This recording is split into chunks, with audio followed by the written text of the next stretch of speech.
325장 찬송하십시다. 325장.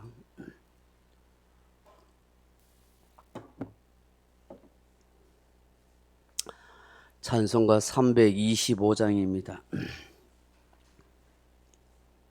예수가 함께 계시니 시험이 오나 겁없네. 기쁨의 그는 되시는 예수를 위해 삽시다.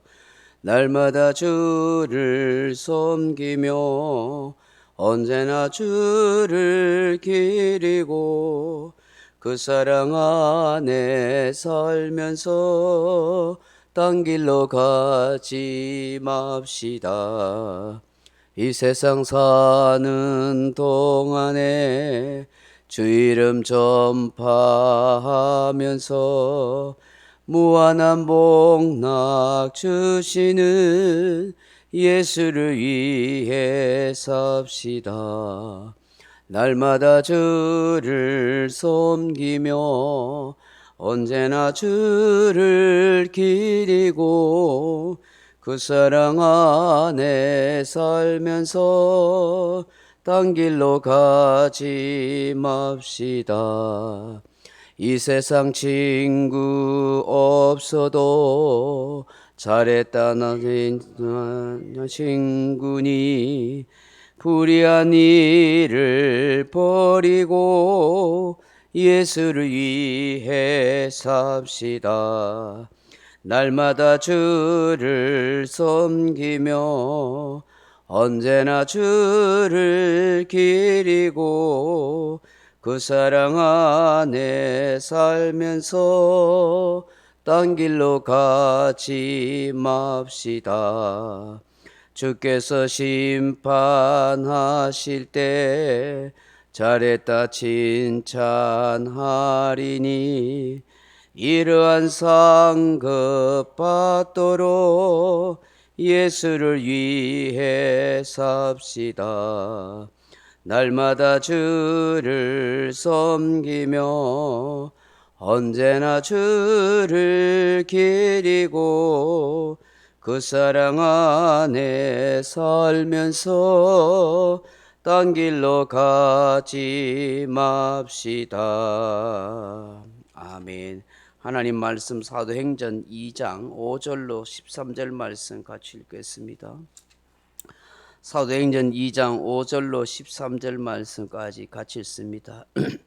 그때 경건한 유대인들이 천하 각국으로부터 와서 예루살렘에 머물러 있더니 이 소리가 나매 큰 무리가 모여 각각 자기의 방언으로 제자들이 말하는 것을 듣고 소동하여 다 놀라 신기하게 여겨 이르되 보라, 이 말하는 사람들이 다 갈릴리 사람이 아니냐?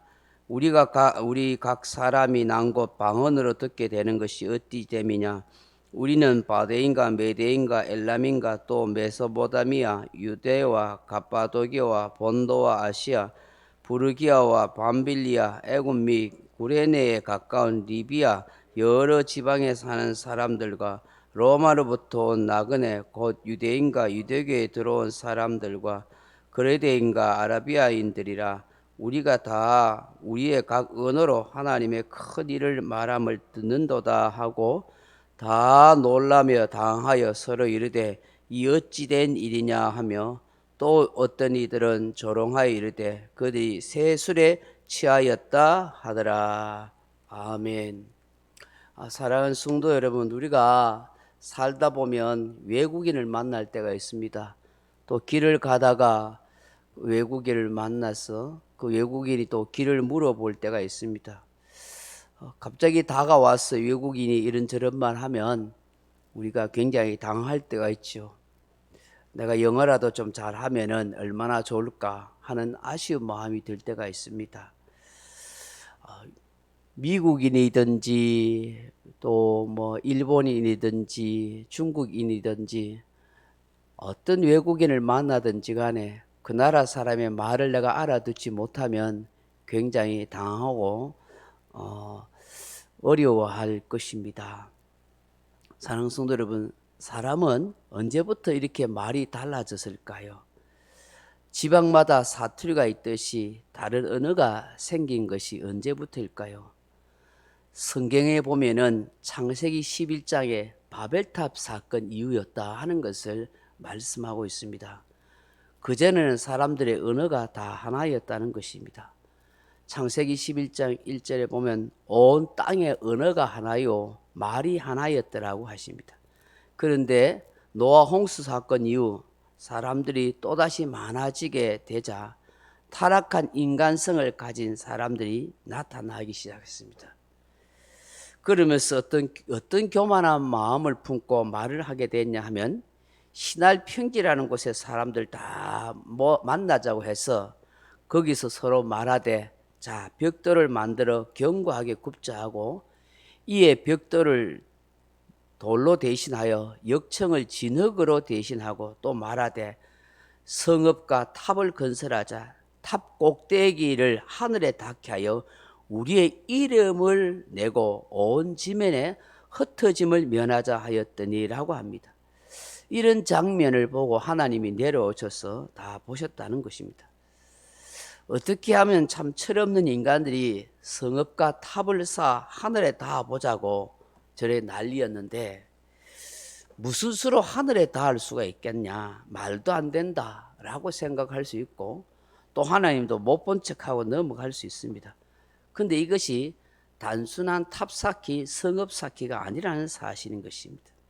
이것은 하나님을 대적하는 교만한 일이요 우상 숭배의 극치를 보여주는 것이었습니다.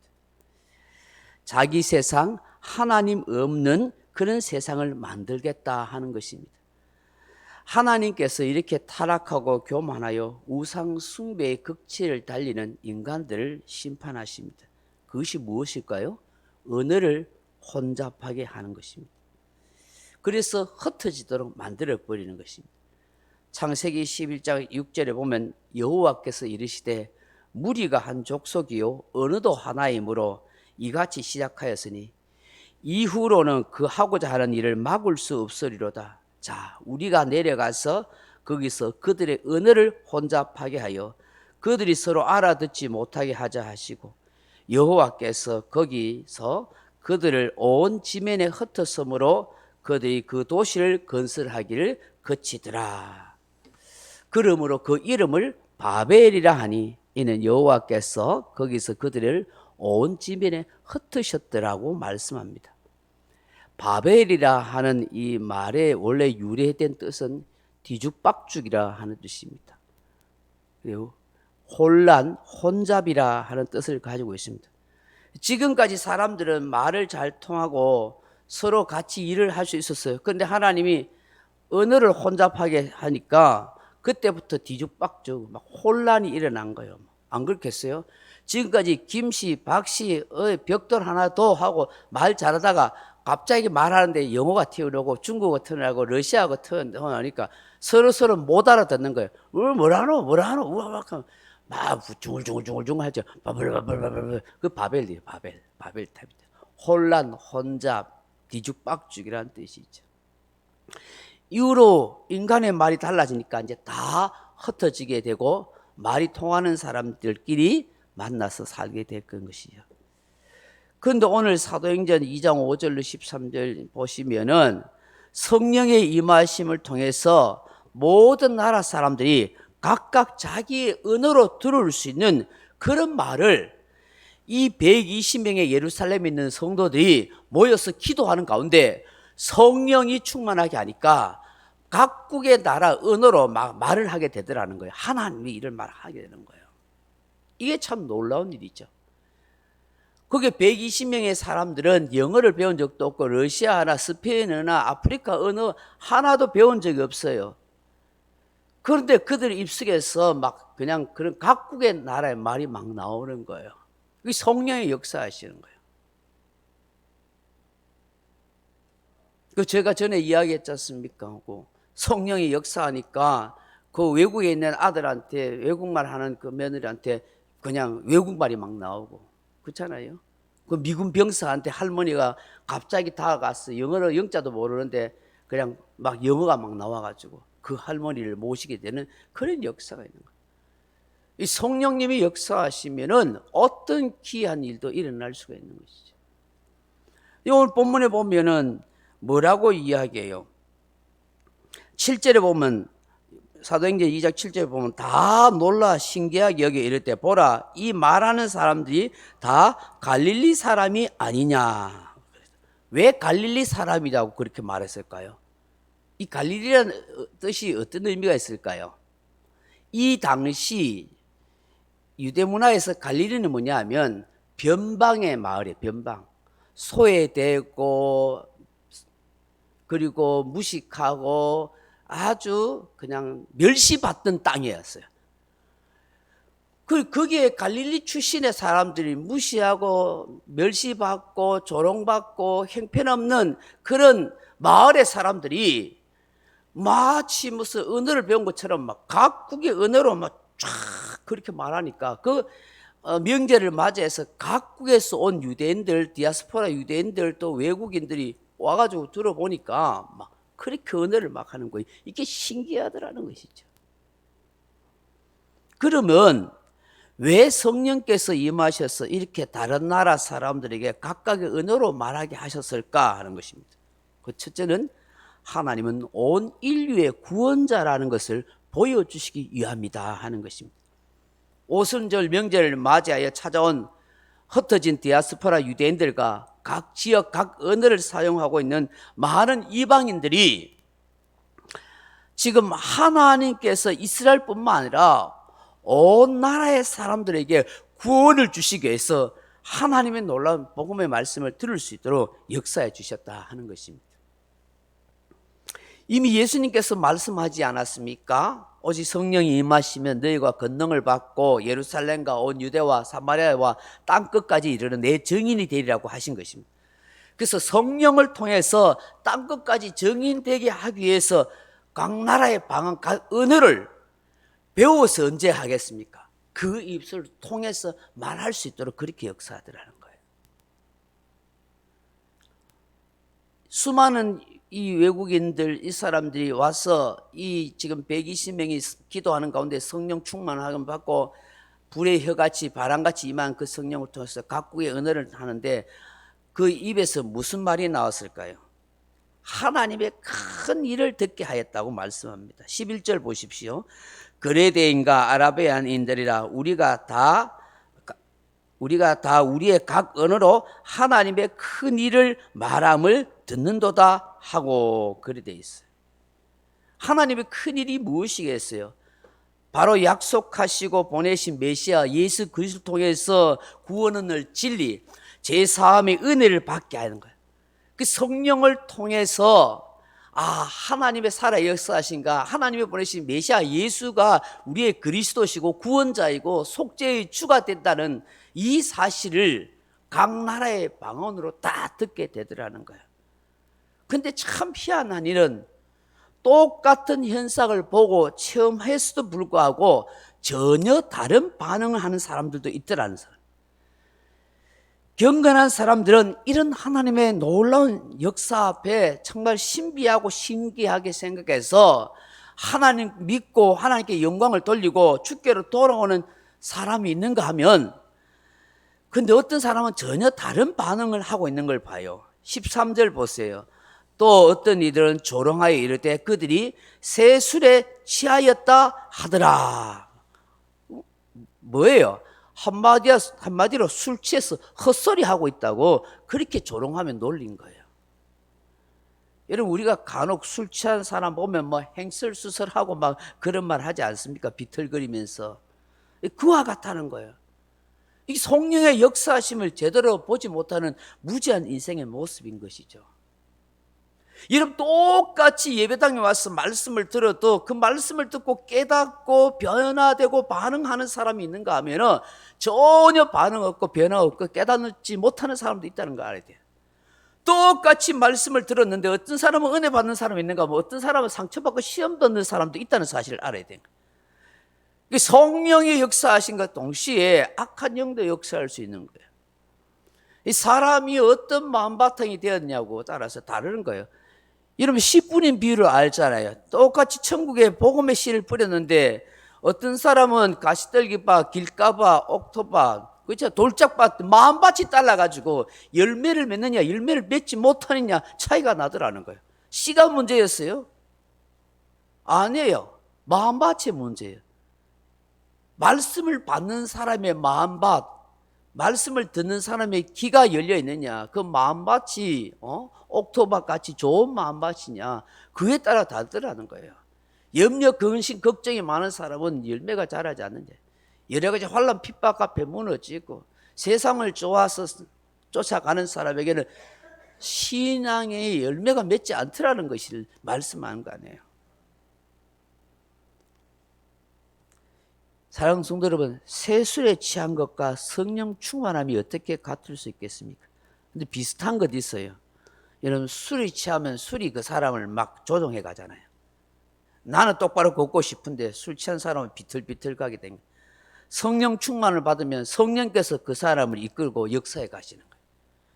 그 술이 이끌어가는 인생은 망하는 인생으로 나아가지만, 성령 충만해서 성령이 이끌어가고 있는 인생은 복된 길로 가게 되는 줄로 믿습니다. 그래서 여러분, 에베소서 5장 18절에 보면 술 취하지 말라, 이는 방탕한 것이니 오직 성령으로 충만함을 받으라, 그렇게 말씀합니다. 술이 그 사람의 인생을 이끌어가면 그건 방탕한 인생으로 나아가게 되지만, 그렇게 끝나버리지만, 성령 충만함 받으면 복된 인생으로 살게 된다고 말씀하는 거예요. 사랑하는 성도 여러분, 우리가 언제나 열린 마음, 믿음의 마음으로 살아야겠습니다. 같은 나라, 같은 땅에 살아도, 같은 언어를 사용해도 말이 통하지 않는 사람이 있습니다. 사는 세계가 다르기 때문입니다. 우리는 영의 세계, 신앙의 세를 살지만 세상 사람들은 육의 세계, 쾌락을 쫓아 살기 때문입니다. 그러므로 우리가 그들이 알아듣지 못하는 그런 세상 가운데 살아가고 있지만, 그럼에도 불구하고 우리는 복음의 말로 그에게 가까이 다가갈 수 있어야 하는 거예요. 하나님의 말씀을 그들에게 전해줄 수 있어요. 알아듣지 못할 수 있어요. 그러나 우리는 전해줘야 되는 거예요. 그게 우리의 사명인 거예요. 그렇게 하기 위해서는 우리가 성령 충만함을 받아 하나님의 큰 일을 말할 수 있고 보여줄 수 있는 그런 성도가 되게 달라고 기도해야 하는 것입니다. 오늘 이 새벽에 주시는 이 말씀들을 잘 묵상하면서, 하나님, 오늘도 내가 걸어가고 살아가는 내 삶의 현장에 하나님이 저들을 향한 놀라운 구원의 계획을 볼 수 있는 눈이 열려지게 하시고, 하나님의 큰 일을 말할 수 있는 성령 충만한 사람이 되게 하여 주옵소서. 저와 여러분은 오늘도 이 세상을 향하여 나아가는 파송자인 것입니다. 사명자인 것입니다. 그런 믿음과 마음을 가지고 당당하게 이 하루를 승리할 수 있도록 그렇게 기도할 수 있기를 주의 이름으로 축복합니다. 명령과 선포합니다. 1. 나는 주님의 은혜로 모든 일에 날마다 점점 더 좋아지고 있다. 나는 오늘부터 다른 사람을 비난 원망하거나 비판 판단 정죄하지 않겠습니다. 나는 하나님 다음으로 나를 사랑한다. 나는 나를 사랑한다. 교만은 독약이다. 그 어떤 경우에도 감사합니다. 나는 내 안에 살아계신 예수님 때문에 행복하다. 있을지어다 그대로 되니라. 좋았더라. 아멘. 각자 기도하시다 돌아가시다.